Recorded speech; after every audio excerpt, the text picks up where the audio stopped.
नमस्कार, मैं हूं वैशाली। आप देख रहे हैं the Bharat times news channel. आइए रुक करते हैं आज की बड़ी खबर पर। उत्तर प्रदेश के मुख्यमंत्री योगी आदित्यनाथ ने शुक्रवार को कहा कि महाकुंभ के बाद अब होली के पर्व ने भी सनातन धर्म के विरोधियों को करारा जवाब दिया। उन्होंने कहा कि सनातन की परंपराएं हजारों वर्षों से चली आ रही है और हमें उन्हें संजो कर रखना होगा। सीएम योगी ने शुक्रवार सुबह होली मिलन कार्यक्रम के दौरान पहले होलिका दहन की राख से तिलक किया और फिर घंटाघर से निकलने वाली पारंपरिक रंग भरी शोभा यात्रा में शामिल हुए। शाम तक उन्होंने गोरखनाथ मंदिर में एकत्रित भक्तों पर फूलों की वर्षा कर सभी को होली की शुभकामनाएं दी। मुख्यमंत्री योगी आदित्यनाथ ने गोरखनाथ मंदिर के महंत दिग्विजयनाथ स्मृति भवन सभागार में आयोजित होली मिलन कार्यक्रम में कहा, जो लोग सनातन धर्म की परंपराओं पर सवाल उठाते हैं उन्हें महाकुंभ के बाद होली ने भी करारा जवाब दिया। उन्होंने कहा कि कुछ लोग सनातन धर्म को बदनाम करने के लिए दुष्प्रचार करते हैं कि सनातन समाज जाति, भाषा, क्षेत्र, मत, संप्रदाय और ऊंच नीच में बटा हुआ है, लेकिन इस बार होली के उत्साह ने यह साबित कर दिया कि ये सिर्फ एकता और प्रेम का पर्व है।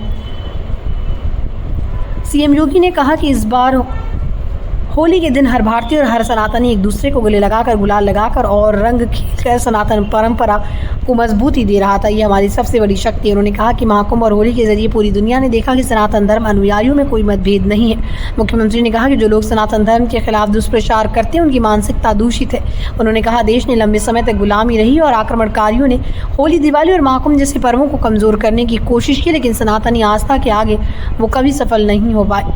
सीएम योगी ने कहा, सनातन धर्म को जीवन शैली कहा जाता है। उन्होंने महाकुंभ का उदाहरण देते हुए कहा, जब 13 जनवरी से 26 फरवरी के बीच प्रयागराज महाकुंभ में 66 करोड़ से अधिक श्रद्धालुओं ने त्रिवेणी संगम में आस्था की डुबकी लगाई तो ये पूरी दुनिया के लिए एक अद्भुत और चमत्कारी घटना थी। उन्होंने कहा कि शायद ही कोई सनातन धर्म अनुयायी होगा जिसके लिए घर महाकुंभ से गंगा जल न पहुंचा हो। उन्होंने बताया कि प्रधानमंत्री नरेंद्र मोदी जब मॉरिशस दौरे पर गए थे तब उन्होंने वहां के राष्ट्राध्यक्ष महाकुंभ का गंगा जल भेंट किया। सीएम योगी ने कहा कि उन्हें पूरे प्रदेश में होली के आयोजन की जानकारी मिली और हर जगह लोग हर्षोल्लास के साथ होली मना रहे थे।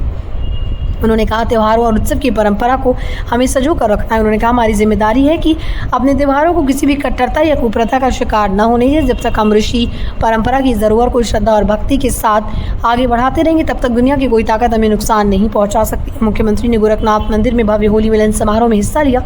वहाँ उन्होंने श्रद्धालुओं के साथ गुलाल उड़ाया और फूलों की होली खेली। सीएम योगी ने कहा, होली का त्यौहार सिर्फ रंगों का नहीं बल्कि दिलों को जोड़ने का त्यौहार है। उन्होंने कहा, हर सनातनी को अपने त्यौहार की गरिमा बनाए रखनी चाहिए और इस परंपरा को आगे बढ़ाने के लिए प्रयास करना चाहिए। मुख्यमंत्री योगी आदित्यनाथ ने महाकुंभ और होली के जरिए सनातन धर्म की एकता और अखंडता का संदेश दिया। उन्होंने कहा, दुनिया में कोई भी ताकत सनातन परंपराओं को कमजोर नहीं कर सकती, क्योंकि ये जीवन की एक पद्धति है जो हमारे हजारों वर्षों से अनवरत चली आ रही है।